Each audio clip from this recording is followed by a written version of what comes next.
नमस्कार, श्री स्वामी समर्थ. स्वागत आहे तुमच्या सगळ्यांचे माझ्या हे यूट्यूब चॅनलमध्ये. चला तर मग आजच्या नवीन व्हिडिओला आपण सुरुवात करूया. 17 मे ते 15 जूनपर्यंत अधिक मास, त्यालाच मलमास किंवा पुरुषोत्तम मास, ज्याला आपण धोंड्याचा महिना असं सुद्धा म्हणतो. अतिशय पवित्र हा महिना, पण काही कारणाने या महिन्यात बऱ्याच काही गोष्टी आहेत ज्या आपल्याला करायच्या नाही आणि काही गोष्टी आहेत ज्या आपल्याला आवर्जून करायच्या आहेत. तर या संदर्भातली माहिती आज आपण पाहणार आहोत. सगळ्यात महत्त्वाचं, हा महिना भगवान कृष्णांना समर्पित आहे आणि मलमास होता म्हणून भगवान श्रीकृष्णांनी स्वतः तो स्वीकारला आहे. भगवान श्रीहरी विष्णूंनी जास्तीत जास्त जी सेवा आहे ती आपल्याला करायची आहे. हा महिना सेवा करण्यासाठी, दान करण्यासाठी अतिशय महत्त्वाचा मानला जातो.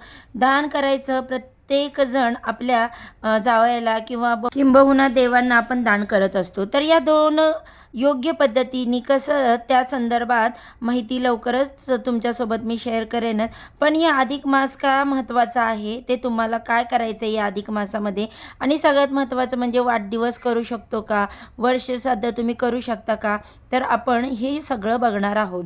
तर पुरुषोत्तम मास का म्हणतात, सगळ्याची माहिती आहे. कारण हा 33 महिन्यांनी येतो म्हणून. त्याचबरोबर अधिक मास का म्हणतात, कारण हा महिना एक महिना अधिक आहे आणि मलमास म्हणजे काय आहे, तर मलिन झालेला आहे ज्याला स्वतःचा भगवान श्रीकृष्णांनी स्वीकारला आहे, असा तो मलमास. आता धोंड्याचा महिना का म्हणतात, तर अर्थात या महिन्यात आपण धोंडे बनवत असतो. आता सगळ्यात महत्त्वाचं, त्यांच्यात आपण बघा, लग्न कार्य करू शकत नाही, वास्तुशांत करू शकत नाही, तसेच बघा ताई, वाढदिवस करू शकतो का, असे बऱ्याच जणांचे प्रश्न असतील. तर तुम्ही वाढदिवस साजरा करू शकता. त्याचबरोबर वर्षश्राद्ध असेल तर तेही तुम्ही करू शकता का, तर वर्षश्राद्धसुद्धा करू शकता, काहीच अडचण नाही. त्याच्यात काय नियम सांगितलेले आहेत, रोजची दिनचर्या असावी.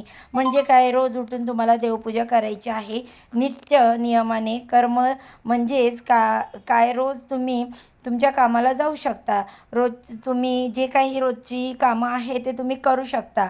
आणि मेन म्हणजे अधिक मासात तुम्ही कुलदेवीला जाऊ शकता का, तर हो, ही सेवा करायला कुठलंच बंधन नाही आहे. खरं तर प्रत्येक महिना हा पवित्र आहे, त्यातल्या त्यात अधिक मास हा खूप जास्त पवित्र आहे, दान करण्यासाठी, सेवा करण्यासाठी आणि मेन म्हणजे चांगलं पुण्यकर्म करण्यासाठी. कारण अधिकच जेवढं तुम्ही अधिक कराल तेवढं तुम्हाला अधिक पटीने मिळणार आहे. या महिन्यात जे काही दान कर्म करताल तर ते साक्षात भगवान श्रीहरी विष्णू यांना समर्पित आहे. आणि दान करत असताना सुद्धा संकल्प करायचा असतो. असंच दान केल्याने जात नाही, तर ते कसं करावं हे सुद्धा तुम्हाला मी लवकरच माहिती शेअर करेन. आता रोजची दिनचर्या आणि त्याचबरोबर या महिन्यात तुम्ही सगळं कुलदेवीला जाऊ शकता, कुलदेवीची उपासना करू शकता. पण बघा, तुम्ही वास्तुशांत करू शकत नाही, तुम्ही लग्नकार्य करू शकत नाही किंवा बारसं करू शकत नाही असं म्हटलं गेलेलं आहे. मग तुम्ही वाढदिवस करू शकता, वर्षश्राद्ध. उलट या महिन्यात पितृसेवासुद्धा खूप महत्त्वाची आहे. ती तर म्हणजे मी नक्कीच त्या संदर्भात लवकरच माहिती तुम्हाला शेअर करणार आहे. त्यासाठी रोज व्हिडिओ तुम्ही बघा. तर आता या महिन्यात एक भुक्त राहण्यासाठी सांगितलं आहे, मौन धारण करण्यासाठी सांगितलं आहे. म्हणजे बरेच लोक अधिक मासामध्ये पूर्ण एक महिना उपवास करतात. बघा, काही लोकांचं असं आहे की सकाळी फलाहार घेणार, संध्याकाळी तुम्ही जेवण करणार. एक भुक्त म्हणजे एक टाईमला तुम्हाला जेवण, मग तुम्ही सकाळी जेवा किंवा संध्याकाळी जेवा. या महिन्यात असा उल्लेख केलेला आहे की जेवण हे शक्यतो 6:30 नंतर करावं. तर या नियमावलीमध्ये सांगितलं आहे, तर शक्यतो जेवण हे तुम्ही 6:30 ते 7च्या नंतर केलं तर अतिशय उत्तम. दुसरं येतं की एक मुक्त असावं, कमीत कमी 1 दिवस किंवा 3 दिवस तरी आपण उपवास करावा. काही लोक महिनाभर करतात. प्रत्येकाच्या शरीराला जसं शक्य होईल तसं त्यांनी करू शकतात. त्याचबरोबर मौन धरावं.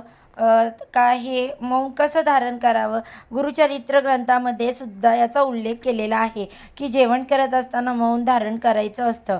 आपण कितीही बडबड करत असतो. बऱ्याच बघा, बायकांना तुमच्यापासून माझ्यापर्यंत आपण एकतर कोणाचा तरी फोन येतो, फोनवर बोलत असताना जे काही बडबड त्यांच्या निंदा नालस्ती करतो, हे सगळे तो विचार आपण करतो ना, तर हे सगळं आपल्या शरीरामध्ये जातं आणि केलेली सेवा आणि आपलं मन तेवढं वाईट होतं, कारण जे काही खात असतो तसं माणूस वाढत असतो. म्हणून शक्यतो जेवण करत असताना नेहमी मौन धारण करायचं असतं.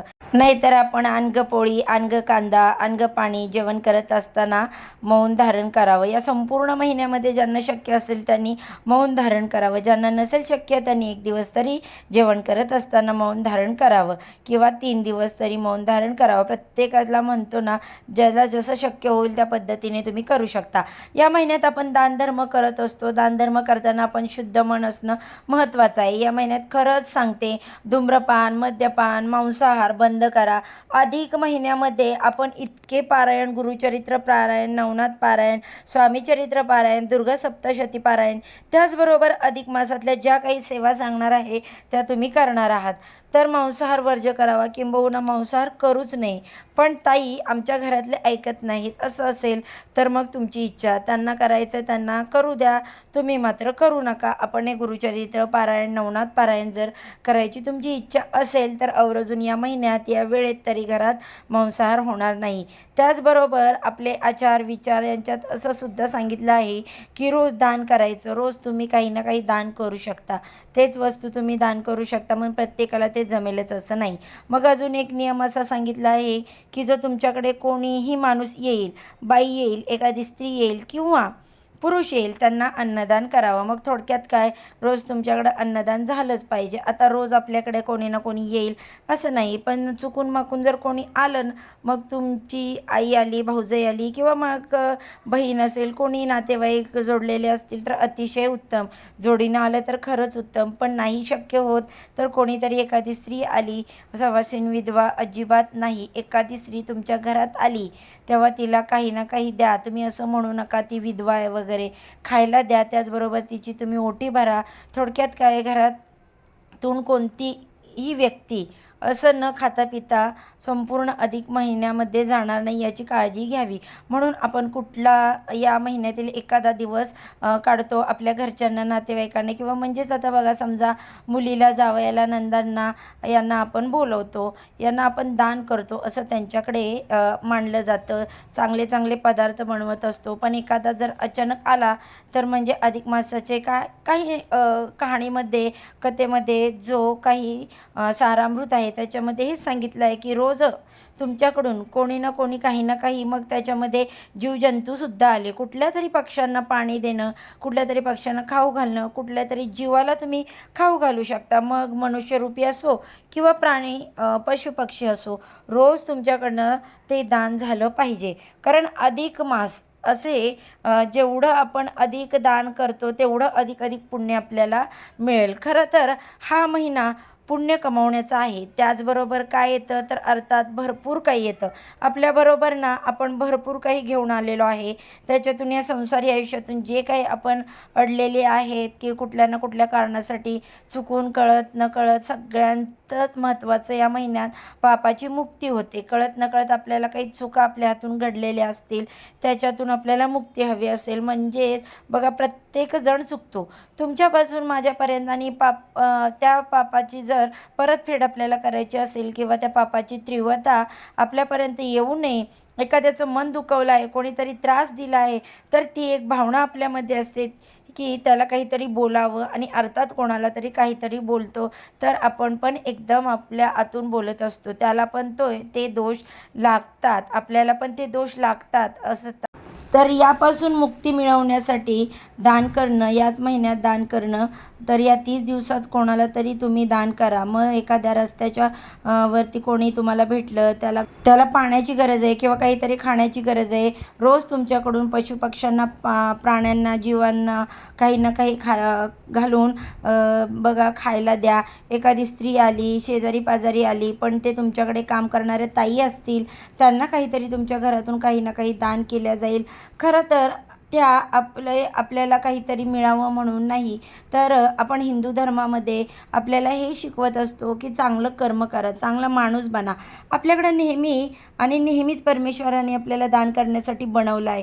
त्याच्यासाठी नेहमी कृतज्ञता असावी ही की देवा, जेव्हा आपण बाहेर बघतो ना बाहेरच्यांना, ज्याच्यामध्ये आपण खूप चांगले आहोत आणि त्याच्यासाठी आभार मानावं, तर हाच तो महिना आहे की ज्याच्यामध्ये तुम्ही अधिक मास अधिक असे जेवढे जास्त कराल तेवढे जास्त फळ तुम्हाला मिळणार आहे. तर सवासणी असेल, कोणी पण असेल, कोणीतरी तुमच्या घरात खाता पिता बाहेर जाणार नाही.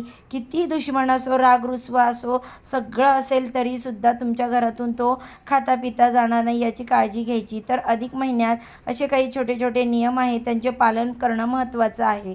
कारण आपल्याला खूप जास्त सेवा करायची आहे. जेव्हा अधिक महिना संपेल ना, तेव्हा काय मिळेल ते तुम्हाला मन शांती मिळेल की नारायणाची किती सेवा घडली, महाराजांची सेवा घडली, त्यांची याची सेवा घडली, त्याची सेवा घडली, तर त्याच्यासाठी कृतज्ञता असो. म्हणून अधिक महिन्यात जेवढे जास्त होईल तेवढं जास्त सेवा करायच्या आणि दानधर्म करायचा प्रयत्न करा. तर आजच्यासाठी फक्त इतकीच झालेली सेवा स्वामी महाराजांच्या चरणी रुजू करते आणि आजचा व्हिडिओ मी इथेच एंड करते. व्हिडिओ आवडला तर व्हिडिओला लाईक करा, शेअर करा, सबस्क्राईब करा. चला तर अशाच छानशा माहितीसोबत पुन्हा उद्या नव्याने भेटू. सर्वांना श्री स्वामी समर्थ.